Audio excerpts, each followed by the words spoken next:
Ladies and gentlemen, today I want to talk about a vital but often overlooked aspect of personal growth: honoring yourself.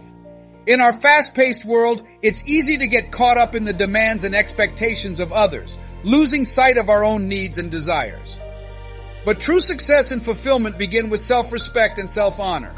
It's about recognizing your worth, valuing your time, and making choices that reflect your highest self.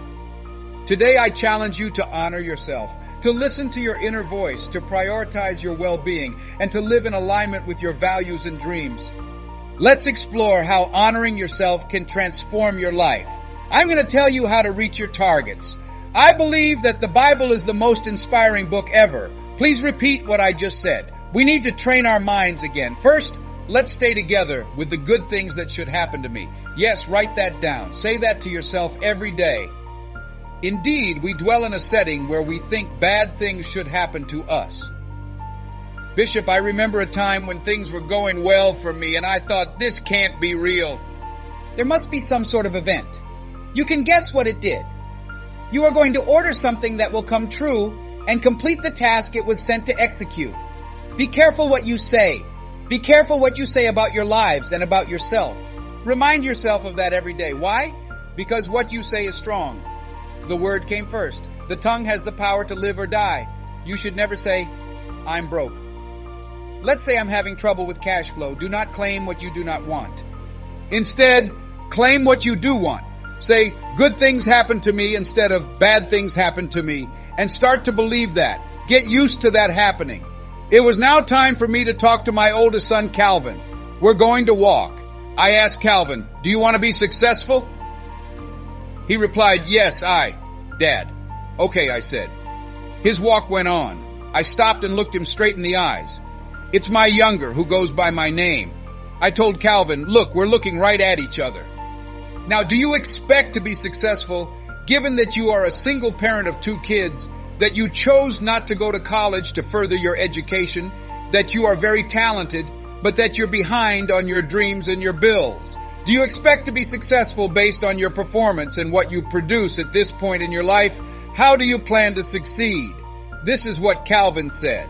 Do you want to be successful? This is what most people at the manpower meeting would say. Do you want to get things done in your life? Do you want to make a difference with your life? Want to be a better dad? Would you like to start your own business? Do you want to dream? Everyone will say yes, but you can see that want comes up in talk. Behavior shows what is expected of it. I can tell what you want by the way you act. According to the Bible, you should judge a tree by the fruit it bears, not the fruit it wants, talks about, or claims to bear. Instead, you should judge it by what you do. Take a look at what you do when you leave this place and the music and chaos stop. What you do, how you act, writing down your goals, choosing to go to school to get your GED, and choosing to sit in class with kids who are young enough to be your grandkids. You should decide to offer a product, an idea, or a service so that you can start making money and adding value to your life. What's more, ladies and gentlemen, it's very important that we start to learn how to make money. This is not about liking money. You see, I think that not having enough money is the cause of all bad things. People steal to get money. For money, people are killed. When unemployment goes up, people go to jail for money. When unemployment is high, crime and violence are most likely to happen and happen in those places. In our town, 10,000 children and women are abused every time unemployment goes up by 1%. First, having money changes your life. I have never wished to be wealthy. Making myself feel good is all I've ever wanted. How many of you ever just want to chill out? Put your hands up. Then I understood that to be happy, you need to be wealthy. He said, people say money won't make you happy, but everyone wants to find out for themselves. Zig Ziglar is an old friend of mine. Rita Davenport said that money isn't very important, but it's right up there with air. Guys, even if you're poor like I am, women will find something cute about you if you have money. He has the same earlobes as Denzel. Honey, money does matter.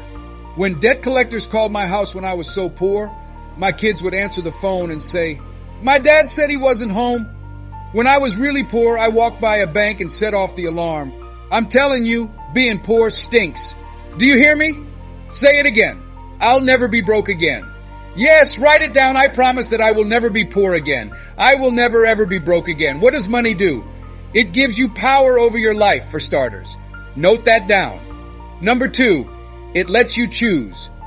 Third, it lets you live a life of service to help with things you care deeply about, like the work that this church and Project 2000 will do to change the lives of young people. Bishop Jakes thinks that if we can have minor league football, baseball, and basketball teams, then we can also have minor league doctors, cardiologists, and endocrinologists. So he is now setting up an organization called Project 2000 to teach our young people how to remake themselves as we move into the next century. Peter Drucker calls this time the era of the 3 Cs: fast change, too much complexity, and fierce competition. Here's the first thing you need to do to get rich. Write this down if you plan to do it. To get what other people won't have tomorrow, you have to be ready to do the things they won't do today. That's why the Book of Life said, "The way to life is straight and narrow." And there aren't many who find it.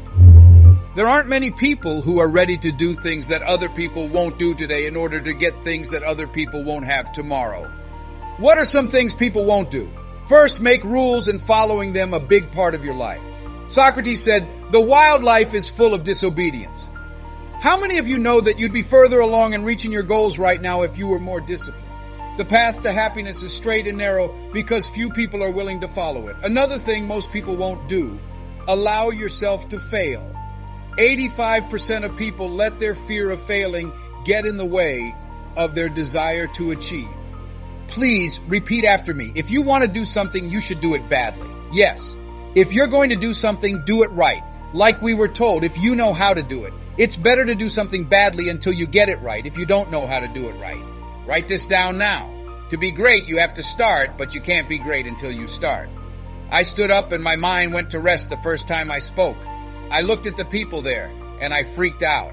I had to talk about a play at school. We're about to begin leaving. Dear Mr. Washington. Hey, Mr. Brown, Mr. Washington, where are you going? I am unable to think, sir. I'm not sure. Did you work on it? I did, sir. What's wrong with that? What made you say your lines? I'm not sure, sir. When I looked at him, I felt like everything was gone.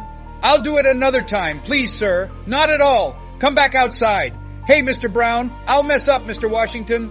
Please, sir, do not do that. Please don't send me out there right now. I'm going to mess up. Mr. Brown, you will always run if you start running now. If you want to do something, you should do it badly until you get it right. What's with that movement? I need to use the bathroom, sir. Mr. Brown, go outside again. Yes, sir. We started to run away and were led by Mr. Leroy Washington's 12 angry men. The next day I ran away. Hello, Grass. Hello, Les Brown. How are you? They followed me around. They said awful things about me. The next time, something else came up. Mr. Brown, you're up, Mr. Washington said. No, Mr. Washington, I told you. No, not him, says everyone. I told Mr. Washington that they were right, not me. Mr. Brown, he said, you are up. Yes, sir. I then left. Soon, it didn't bother me when people laughed at me. They would throw paper at me and I could catch it without looking away. Then I came out one day and everyone in the crowd went silent. Because there was something about me that made it clear that I was real and that Mr. Washington had been helping me prepare for a talk. I turned to the crowd and said, I choose not to be a common man. I have the right to be different if I can. I'm looking for chances, not safety. As a citizen, I don't want to be kept down and dull by having the government take care of me. I'm willing to take a risk in order to dream and build, to fail and achieve. I'm not going to live off of scraps. Life's challenges are better than a life of ease, and the thrill of satisfaction is better than the dull calm of utopia. I will never be afraid of or cower to a boss or threat. It's in my blood to stand tall, proud, and bravely crazy in front of the world. I did this. Girl stood up and said, "That's my boyfriend." "Honey, I like me some Les Brown baby," he said, "but I didn't start out that way. You have something unique. You are talented and skilled in ways you are not even aware of. So how do we start making money? I'll give you some thoughts. First, write this down. Know-how. How much do you know about this economy? People are ready to pay you for some of the things we need. That next one is skill. What skill? Dion is good at playing football. That wasn't something I was good at. My skill is telling me something. I think you're successful if you can find someone to pay you to do what you love. Once you know what you're good at, you can work on getting better at it. I like to talk. Bible reading is another important tool that tells us what we need to do to grow. Luke 12:34. What do you love to do? Where your wealth is, there your heart will be too. After that, look into how you can make a living doing that. I like to cook, write, paint, work with numbers, and talk to people. Not only do you need to know things, be talented, and have some skills, but you also need to have faith. So the faith to follow through on those hopes and dreams. Here are some texts that I really like. Third verse of chapter 3 of Proverbs 16:16. Give your work to the Lord, and your thoughts will be set. To commit something means to do it on purpose. Promise to do something, no matter what. Promise. That's why the next time you have bacon and eggs, the pig was responsible and the chicken wasn't. He had to give up everything. It will take a moment for that to sink in tonight. Okay, see, I'm going to get rich when you promise to do something. Things change in your life when you decide they are important to you, and you will do them no matter what. Yeah, most people don't follow through on what they say they'll do. That's why they live miserable, unhappy, and poor lives. Socrates said that having a life without commitment is not worth living. You have to do it. If you promise God that you will never use drugs or alcohol again, to be a father, to make a difference in the community, to change your life, or to make a promise to God while you are here, to decide before going to bed that you're going to start over, that you're going to be born again into a new state of mind. No matter what, keep the promise you make. Do it hard if it's hard, or stick to what you said you would do. You can tell a lot about yourself by what you do and how you spend your time. Now think about what you want to make happen in your life. I can tell exactly what you're committed to once I look at how you spend your time and see what you're committed to. People say they have dreams, want to start a business, or want to do something different than what they're doing now because they hate their work and aren't happy or fulfilled. Anyone who says they want to make more money should really look at how they spend their time. How they use the time they have committed to will really show you the truth. I'd like to do better. People don't go to vocational or technical schools to improve their skills and information. Instead, they spend their time. That will explain what's going on. People will say they want to get their weight back to normal. They try to stay healthy, but they eat every time you see them. You can tell that they're set on being fat for the rest of their lives. At that very moment, people who say they want to stop smoking light up. People who say, I want to stop drinking, but smell like they've been drinking every time you see them will tell you what's going on. Not required to pay attention to what they say. Keep an eye on what they do. It shows up in your life and in what you do. You can also take responsibility for your life and say that you don't like the way things are going and that you will change them. Keep in mind that we can all use power. People who look at their lives and say, I want something different for myself. Hey, Carol Hatfield. Detroit is where Carol lives, mother by herself. She made up her mind to start her own business, not having enough cash to pay for it. She wished she had a store that sold healthy foods. She sold her car and used the money to open a small shop in a hole in the wall. She took a bike to work. Then when she had enough cash, she bought a motorcycle and rode it for a long time. She has done really well for herself now. She now has 3 shops that sell healthy foods. She said it was tougher to not fight as much. She said, but I did it. She told him, I promised to do it, and I kept my word. Why do people get scared when they have to commit? Because a lot of people feel scared when you say the word commitment. Why? Because you have to stick to your word. Most of the time you tell them, hey, look at this. I want you to do this. They'll say, I'll try. I'll try means that's how I can get out of something. It's really a nice no when I don't show up. I'm not brave enough to say no, so I'll just say I try. Take a look at this. You need to come to this meeting. I will do my best. I ask, what do you mean you're going to lean toward the meeting? Sit down. It's either true or false. Take this pencil away from me. It's either true or false. Try is not a word. That's why most people like that language. Because dedication means, among other things, no excuses are okay. They don't want to make one. That's what it means. No reason. You should do this even if it gets hard if you've already chosen to do it. What does it matter if it's hard or inconvenient? What? You see, A lot of people promised to be here tonight.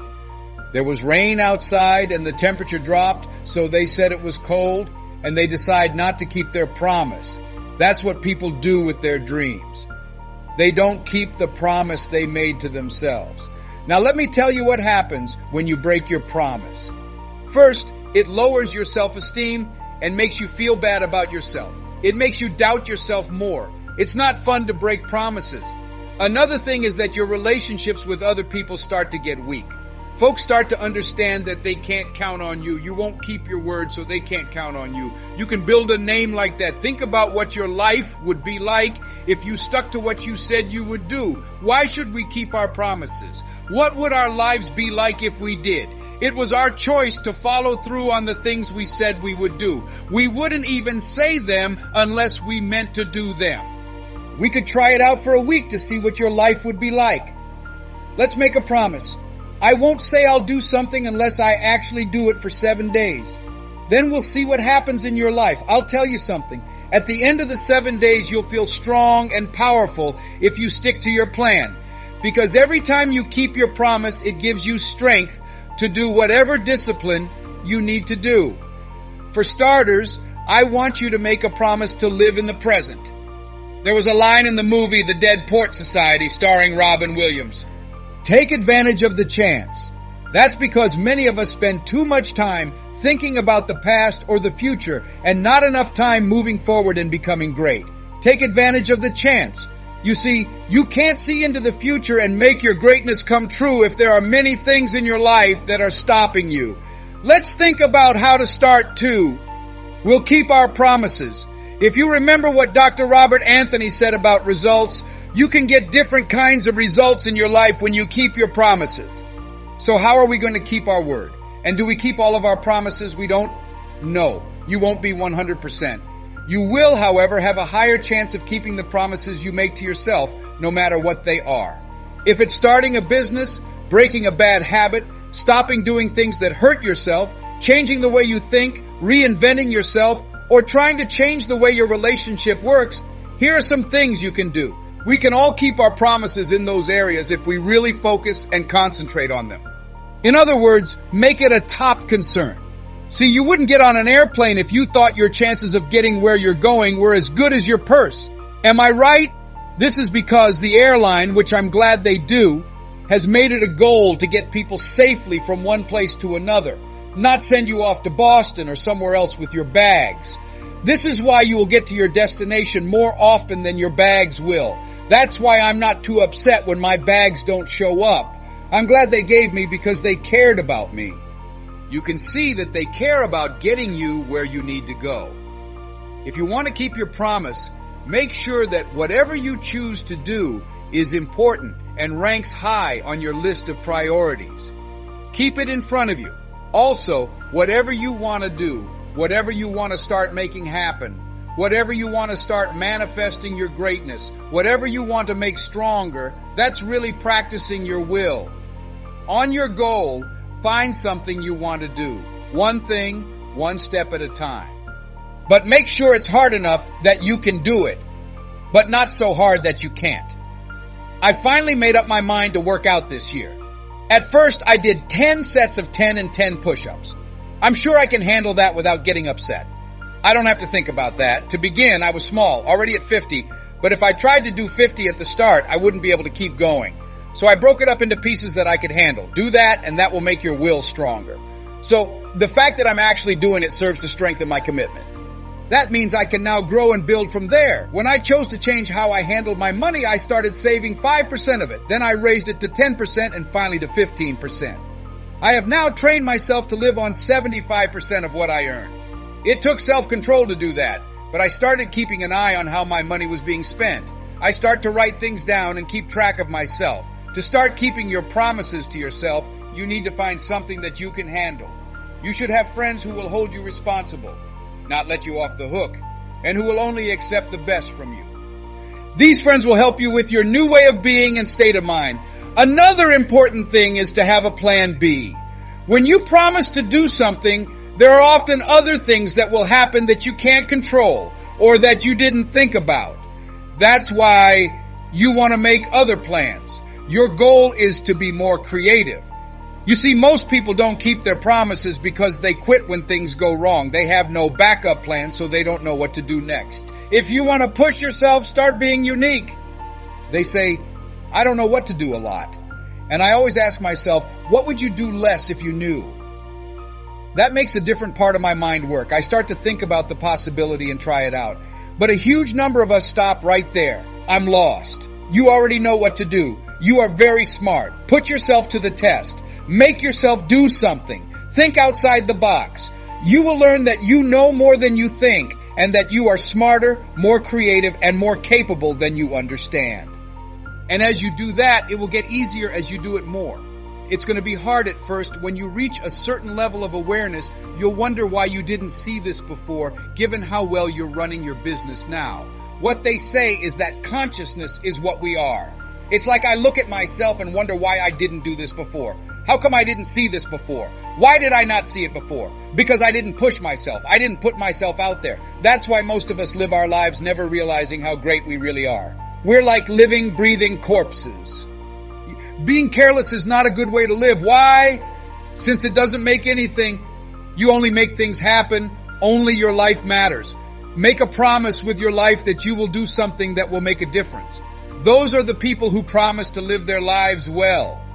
People who are devoted to their clients, their families, and their relationships are the ones who have the most significant effect on others. What is making a promise? When someone commits, they say, look, I'm going to make $1,000 today and I'm not going home. The lights can be turned off.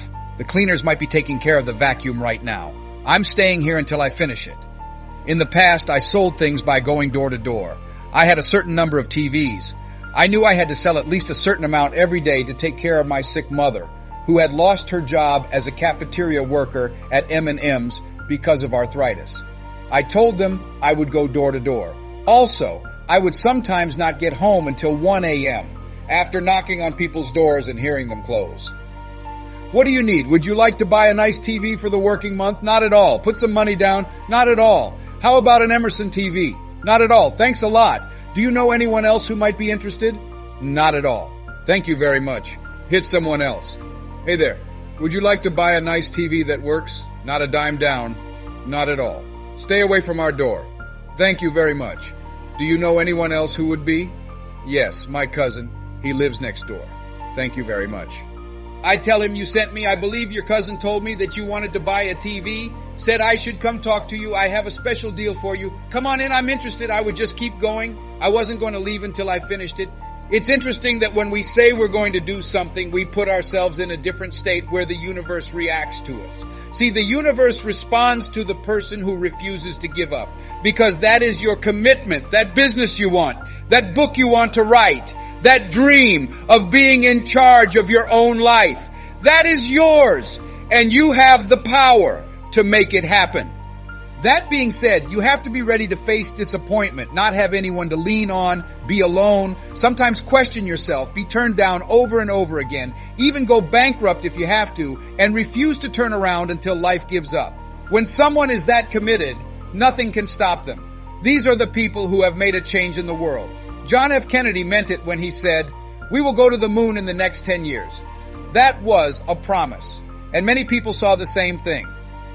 That was believed by many.